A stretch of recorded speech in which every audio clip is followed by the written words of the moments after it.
কামারহাটিতে প্রকাশ্যে চলল গুলি।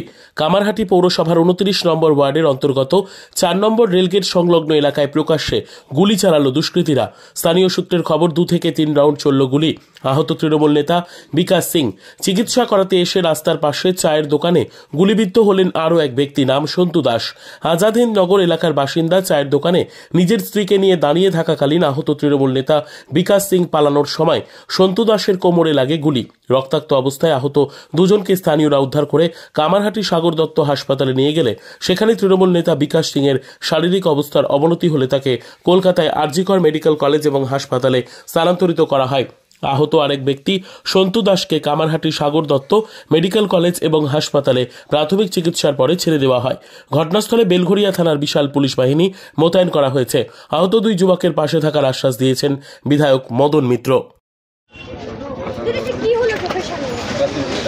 এখানে আমরা দাঁড়িয়ে নর্মালি চা খাচ্ছিলাম। চা খেতে খেতে আমাদের তিনটে ছেলে এখানে দাঁড়ানো ছিল, চা খাচ্ছিল।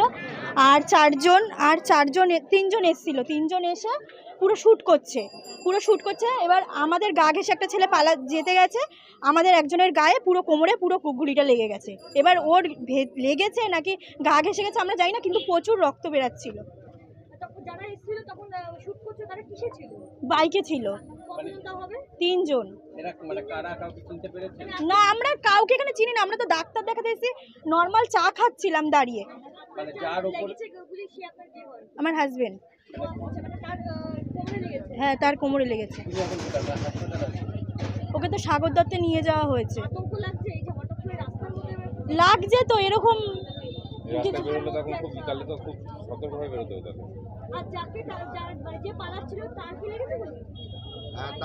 তার এখানেও তো দুজনের লেগেছে বলছে, আমি তো শুনছি এখন। তার